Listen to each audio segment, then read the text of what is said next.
What is Iron Mountain and what is this hoax that occurred in 1967? Okay, so Iron Mountain at the time was a nuclear bunker for executives to flee to. When the bombs started falling, they thought, get in helicopters and fly off to these luxury bunkers with chandeliers and cinema suites and all sorts of things 100 miles north of New York City. And of course, there were a couple of flaws in that plan, but big companies invested in this. It was also a document store and so on. And it had been like an iron ore mine and then a mushroom farm, but it was created as this in the early Cold War because there was a sort of craze for bunkers. So that's the kind of very Cold War-y kind of resonant setting. Okay, so Iron Mountain is real. Iron Mountain is real. Okay. Iron Mountain is real. And I should say there is a corporation named Iron Mountain which takes its name from the same site but has nothing to do with this story because that happens later. It's a completely separate thing. But Iron Mountain is a phrase that people will know from that as well, possibly. Anyway, the report from Iron Mountain is a complete hoax. It takes its name because this story about the Iron Mountain nuclear bunkers and so on for executives is breaking at the time that they're coming out with it. And this is in early 1966. Now, obviously, the Vietnam War is going by this point. But there's a brief moment where it looks like peace might break out. And Wall Street reacts in a curious way. It dips. There's what's called a peace scare. You might think that peace would be good, right? And the prices would go up, but they don't, they go down. And this is spotted by these three satirists, Victor Navasky and his two colleagues, sitting in the office of a satirical magazine on Fifth Avenue. And they think, this is a bit weird. Maybe we can do something with this. So they decide to invent the story of a top secret government report, which has supposedly been commissioned by Robert McNamara under Kennedy to scope out what would happen to America if permanent global peace broke out. The joke being it would wreck the economy, it would destroy society. And this report is so incendiary in what it recommends would have to be done instead, that it has to be suppressed. And they bring in a writer called Leonard Lewin, who's slightly older, and he has another kind of agenda, not so much about the Vietnam War and the amount of money being spent on it and how it's supposedly brilliant for the economy. That's more about the Cold War. As I say, this is why Iron Mountain is such a perfect setting. It's more the sort of thing Dr. Strangelove was talking about. It's the idea that there's these kind of people in think tanks, which at that time meant kind of defense think tanks, who have this very cold, as he sees it, inhuman, logical way of thinking about things. So if there's going to be a nuclear war, much better for 50 million people to be killed than 100 million. And we just need to be grown up about it. So this shadowy elites thinking up disastrous futures in their bunkers far away from ordinary people is the idea. Exactly. That's certainly the kind of the stuff that it keys into. I mean, what they're trying to do is satirize the impact of war and the threat of war, but it certainly keys into this long-standing vision a lot of Americans and people here too have in their heads of a kind of dark cabal at the heart of power. Anyway, they take this to a publisher, very reputable publisher called the Dial Press, which publishes like Norman Mailer and James Baldwin. And they say, yeah, fine, we'll publish this as though it's real, and we won't tell our sales staff that it's made up. So it's published as though it's non-fiction once Leonard Lewin has created this report in November 1967, by which point the war is going really badly. And so the New York Times sees this and phones the White House and says, is this real? And the White House said, we don't know, we'll have to check, as you would. And it takes them 5 days to check. I've got the memos as they're doing it, going up to the president as they're kind of worrying about this. There's also checks in the Arms Control and Disarmament Agency and in the Pentagon. And this is what the satirists wanted. They wanted just this sense of uncertainty. If you could believe that it's possible that this report is real, what does that tell you about how the government's thinking? Because what Leonard Lewin comes up with is not just the idea that the end of war is going to wreck the economy. He comes up with a whole set of alternative things you'd have to do instead to replicate the beneficial effects of war, such as introducing a sophisticated form of slavery to keep young men under discipline, making them play blood games, using eugenics to curb the population. So properly dystopian stuff. And it's satirical, right? It's meant to be outrageous. You'd have to invent fake alien scares. You might have to poison the environment to have a unified enemy. So it's meant to be deliberately outrageous. But this is, as I say, to get people to think. So if I believe this maybe even could be real, what does that tell me about what the government's doing in Vietnam and with the nuclear deterrent? So it causes this big hullabaloo when it's published in 67, and they just kind of watch it unfold. But it's not real. They come clean about it not being real, and yet the denials don't end the story. Exactly. Leonard Lewin only actually formally confesses in 1972, so 5 years later. But it had become fairly clear, after a while that it was a hoax. And then there's a big debate about who wrote it. So this is the point when Chomsky's becoming famous and Kissinger, and people think they may have written it. And it's quite telling how many people they thought could have written it. But no, as you say, eventually it kind of falls out of print. The kind of problems it's satirizing, America having so much money it blows it all on war, is kind of a good problem to have by the 70s. And Leonard Lewin tries to get it republished in the 80s, and he can't. until in 1990, he's contacted and told that actually it has been republished. It's been republished by fascists who think it's real. Because, as you said before, it fits into that image of the dark cabal at the heart of what we'd now call the deep state, which means ordinary, real, patriotic Americans' ill will. So because of this set of alternatives that I mentioned, you can attach all kinds of things to it. So environmental policy now looks like this secret plot from the 60s to use fake environment pollution or real environment pollution, but done deliberately to suppress the patriots. And so, well, this is really interesting because it started off as a hoax concocted by people with left-wing sensibilities, concerned about war, concerned about capitalism, concerned about the military-industrial complex. But then because it slots into all these different anxieties, I guess, it gets seized upon by the right, who have this idea of elites, I guess, or of the government, sort of quite a libertarian view of the government being a force for evil as opposed to good. Yeah, and the ticklish thing about this is that there are quite a few chimes between how the sort of disaffected left of the 60s and 70s see the Central American state and how the disaffected right of the 90s see that same state. Quite a lot of the people in the 90s who picked this up are Vietnam veterans. It becomes a big deal in the militia movement. A lot of them point to this as evidence of the malign intent of the deep state. And what this comes down to, I think, is the kind of weird, jarring, slightly traumatic impact of America becoming a superpower. Because America's not meant to be this great grand Leviathan. America rebelled against the Leviathan in 1776 and suddenly emerges from the Second World War as the most powerful nation the world's ever seen. It's become its own former enemy in a way. And the idea that you have this big national security state, you have something called the CIA now, which never used to exist, you have all these restrictions, is alienating and frightening both to certain people on the left and to people on the right. It just depends who's feeling more embattled, who embraces these stories more. But the big difference is that the people creating this in the 60s are satirists. The people embracing it later are conspiracy theorists. Now, there's actually quite a lot of similarity between satire and conspiracy theory, but there's also a pretty obvious and pretty important difference. I just want to focus on the people who thought this up, the satirists, Lewin, who wrote it, these magazine editors. Do you think they had any idea when they thought this up how far it would go and how much it would sort of lodge itself in the American psyche? No, because when they find out in the 90s, they're horrified, right? I mean, by 1990, Lewin is in his 70s, and he has to go through this really arduous 4-year legal battle to get the far right to stop republishing his book. They've published it, they think, completely legally because they think it's a real government document, which is out of copyright. And of course, actually, they're plagiarizing because it's not a government document at all. But they don't believe that because they believe it's a cover-up. Exactly, yeah. Because, as soon as you've got the idea in your head that there's this cabal, then anything that jars with that, you can just say is a cover-up. Exactly. The hoax is just a cover story. So, it's not something that they think is going to have anything like the life. I mean, why would you? If you wrote a kind of most people do a hoax or a stunt, you don't think it's going to be going half a century later. And there's quite a melancholy point in 1995 after the Oklahoma City bombing when a journalist I spoke to goes out into the woods in eastern Oklahoma to talk to militiamen to try and work out what the logic is that's driven, as it's thought at the time, Timothy McVeigh to do it in that way. Now, actually, McVeigh was in militia circles. He wasn't in a militia movement. But nonetheless, you can see Report from Iron Mountain in the kind of swirl of stuff around him. Not to say it's responsible. But what it opens up is the way that militia movement generally have really embraced this report. So there's this really eerie scene of this journalist in the East Oklahoma woods with these two militia guys going, have you read Report from Iron Mountain? Have you read Report from Iron Mountain? That shows you, what the state really has in for us. And they're expecting, suppression, tyranny and war and so on. And so he calls Lewin, who by this point is another 5 years older, and tells him this. And he says, when I spoke to him, he said Lewin just sounded like all the air went out of him. And then there's a meeting. This leads to the report being republished properly. And there's a meeting between Lewin, Victor Navasky, the editor who had the idea in the first place, and the person who edited the report, E.L. Doctorow, the famous American novelist. And they have this meeting at the Knickerbocker Bar and Grill with the New Yorker present to kind of talk about it. And, Doctorow is teasing Lewin and saying, well, how does it feel to be deconstructed, to have people take your work and reinterpret it?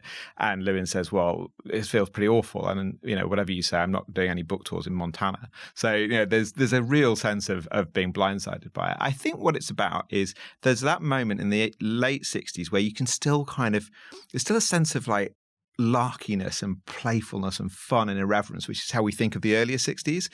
But it's only a few months later that America in 68 really kind of goes into the darkness.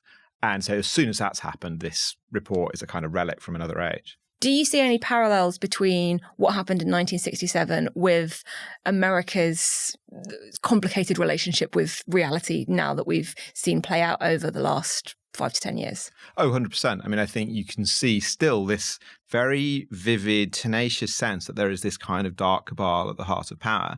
And one of the things that happens is you get phrases which are meant to be ways of analysing power in a non-conspiracist way, like military-industrial complex, which you mentioned, or the power elite, or more recently, deep state, which are meant to be ways of thinking about how power works realistically. But because people have got this pre-existing image, any phrase like that floats past kind of gets grabbed as a really kind of expressive way to, describe this thing they think already exists. And so, once deep state goes from being an analytical term to a kind of conspiracist sort of bogeyman, you start to see it get worked into QAnon, which is emerging from. I mean, QAnon's emerging from Pizzagate, which kind of it's not the same as a satire, but it does begin as a joke. For listeners who don't hang out on obscure US message forums, which is very healthy of them, QAnon and Pizzagate are both kind of internet hoaxes that started on a message forum called 4chan and that suggested that there was a shadowy cabal of satanic paedophiles who were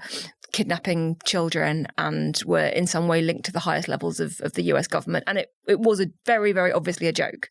So Pizzagate starts out as a joke. The emails of John Podesta from the Democratic National Committee are leaked in 2016, and these are the source of various sort of political stories in the usual way, because he wasn't expecting these emails to hit the public domain. But then something completely different happens, as you say, on 4chan, this rather nefarious sort of site in the corner, the dark corners of the internet. Don't look over there, exactly. People start mucking about, and they say, "What if we?" When he's talking about pizza or hot dogs, because he talks about restaurants a lot, apparently. He talks about ordering takeaway for Democratic staffers. Why don't we make up a thing whereby this is a kind of code for, I think hot dog is boy or whatever. So it becomes this kind of, as though he's kind of, running a paedophile ring effectively. And, this is very quickly liberated from its jokiness and taken seriously. So in that sense, there is a rhyme back to Report from Iron Mountain. And then this kind of ramifies and gets caught up with the idea of a deep state. It gets caught up with Trump's kind of anger at being investigated by Robert Mueller. And it becomes this kind of metastasizing monster, QAnon, which develops. Now, the idea of Q is again a very Cold War thing. Q clearance is sort of, a security clearance that you might have. I think it's issued by the Atomic Energy Authority. So it goes right back to the Cold War. There's articles in the Bureau of the Atomic Scientists about Q clearance in like the early 60s that I found. But again, this is kind of very expressive of this sense of this kind of dark force inside the state. And so Q, supposedly, the anonymous figure with Q clearance, QAnon, is a figure who is inside, who's a whistleblower. Now that again is another classic figure from conspiracy theory. All conspiracy theories essentially consists of, the dark cabal, the sheeple being manipulated, and the plucky maverick who knows the truth. So it absolutely fits into this whole story. So it kind of takes off, and particularly during COVID, when people are sitting on their own, isolated at home, going down rabbit holes on the internet, it becomes a huger and huger thing. But you can see the ghost of Report from Iron Mountain in QAnon, because there's this secondary hoax that's created off the back of Report from Iron Mountain by a guy who thinks Report from Iron Mountain is real and thinks, well, if the elite have been manipulating the sheeple, they must have had a technical operations manual to do it. I will deduce what that would have consisted of and write it. And once I've written it, of course, it's real. And this is called Silent Weapons for Quiet Wars. And this is published in a book called Behold a Pale Horse. Which is something else that people then believe is real. Exactly. Yeah, well, he believed it was real, even though he'd created it. It's a very curious kind of thought process. But this is then published in a book called Behold a Pale Horse by a guy called Milton William Cooper. This influences the X-Files and rappers. There's a rapper who calls himself William Cooper and so on. So this is spreading in the 90s. But more recently, Q has referred to the Silent silent war continuing. Neil Oliver has used this language, and Alex Jones has used this language repeatedly during COVID, talking about silent weapons for quiet wars, which I think he's kind of blurred in his head with the Pentagon Papers as a kind of secret government leak. So just because you've got that idea of the dark cabal, any of these sort of stories seems expressive of the thing you already believe is real. So yeah, it's 100% around today. You don't have to go full down the Pizzagate QAnon rabbit hole, though, to find people who are alluding to, if not directly referring to, this idea of there are things that the government doesn't want you to know. I mean, Elon Musk has talked about the deep state. Liz Truss has talked about the deep state. What do you think they mean when they talk about it? Like, as you said, deep state it's a technical term. How are they using that term and the illusions that it conjures up? What do they mean by it? Well, so I think what Liz Truss is doing with it is it's a little bit like the way that Dominic Cummings used to talk about the blob, but there's something about the word deep, the sort of suggestion of nefarious darkness and invisibility and so on, which is much more shadowy. Conspiracy friendly, conspiracy theory friendly. Blob is kind of in the end pretty comic, funny, and so Liz Truss uses it as an explanation for how she was, why she was thrown out of power. There can of course be no other explanation. 49 days. We enjoyed all of them. Right, other than the things that we all know, that obviously with the real explanation. But what that comes from, to take it seriously for a second, is a sense of a kind of an establishment with the same mindset who all think the same way and who have therefore resisted radical thought. Now, there is some truth in that. That's something that I've charted before. We've all talked about it, that there is a kind of status quo inertia. But the shift is to say not just this is people who think the same, right? But this is people who've deliberately got together and decided to think the same and decided to take you down. That's the kind of it's organised, it's deliberate. Yeah, exactly. Because that's the way that it works in movies. Because you can't dramatize a mindset, but you can dramatize a plot, right? So the way that Elon Musk uses it varies. I mean, he's so prolific that it's hard to keep up with the full kind of tentacles of his imagination. But I mean, one way he's used it, which I think is reminiscent of the Matrix, is he literally says at one point the deep state is everywhere. Now he may have his tongue in his cheek, but nonetheless, that's the kind of imagery that he's playing with. And the Matrix, of course, and the whole idea of red pilling, like I say, the few mavericks who can see the truth. What is reality? Right, is catnip for all that. And that has fed into far-right conspiracy theory too, talking about red pilling and now black pilling and all that kind of thing. So what exactly Musk means by the deep state, I think, to be honest, varies. But to take it seriously, what it has come to mean is not what the guy who started using it in America meant by it. He meant a combination of the National Security Agency, Wall Street, Silicon Valley, and some people in politics, much of which is not the state, right? Wall Street and Silicon Valley are not the state. But what it shifted to mean is the administrative state, the idea that there are lots of Democrats basically sitting in these government agencies, stopping the democratically elected radical Republicans doing what they really want to do. So that's the kind of the core of it that you could argue. It's not conspiracist, but the way that he's then conducted his sort of chainsaw-driven onslaught, I think, has more in common with the sense that these people are all kind of plotting against us than with the idea that this is just a kind of, a dispute about ideas. One thing that they didn't have in 1967, luckily for them, was any form of social media. Today we've got Twitter, which I'm refusing still to call X, run by Elon Musk. Donald Trump has his own Truth Social, which seems to be mostly capital letters. Liz Truss is starting her own social media site. I think it should be called Trusted. You said, what was it? Let us pray, let us discuss. There's so many options. Let us talk. Yeah. What impact has social media had on the way that these ideas can spread or how we think about them? So it's obviously had a big impact, but I think we sometimes overdo the impact in that I think it's been an accelerant, but I don't think it's necessarily been a total paradigm shift. I mean, there is one thing about the internet and conspiracy theory, which is kind of darkly funny, which is that one of the tropes of conspiracy theory is believing that everything is connected. Well, once you have the internet, everything kind of is connected, which maybe doesn't help. But, if you go back to 1967, the report from My Mountain, when it's published, there's a kind of a very earnest sort of visualization, kind of commentary over archive on this version of PBS on TV that's done at the time. And then later in that program, there's a debate about the Gulf of Tonkin affair and whether America's gone to war on a lie, effectively. And then at the end of the program, it's an extremely earnest piece to camera by the journalist host. And he says, we live in a world where there's never been so much information, so little of it believed or believable. And I was talking to somebody from Columbia Journalism Review and said, that sounds like it was from last week. This kind of angst about, what we can believe is, obviously much, much older than social media. Social media, as I say, has accelerated it. But a lot of these problems are recognizable going right back into the history of mass democracy. In the end, it's about what social media also kind of relates to, right? It's about the weirdness of living in a country in America with hundreds of millions of people spread out over thousands of miles, or even here, 70 odd million people spread. You can never have any real sense properly, apart from, glimpses from research of who your fellow citizens are. And of course, that opens up a great big open sort of blank canvas onto which all kinds of things can be projected. So social media is an accelerant. It's not paradigm shift. Going back to Iron Mountain, you make the point that after a while people stopped caring whether it was actually true. It just felt like it was true and they liked how it felt. Do you think that that's sort of a universal human experience, that we are drawn to things that feel true? Yeah, I mean, we all want our stories, the stories through which we see the world, confirmed, right? We don't want to be told that everything we think is, a kind of embarrassing delusion or is factually wrong.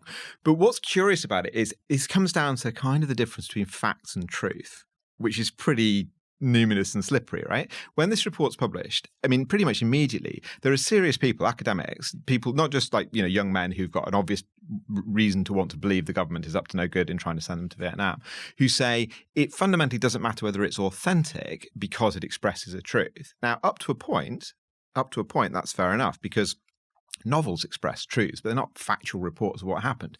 But it's because it's not a novel but a hoax that it's just sliding us quite deliberately over that line. And I think that's what we have to kind of hang on to. There's a lot of talk now about, obviously, about narrative and about people having their truth and so on.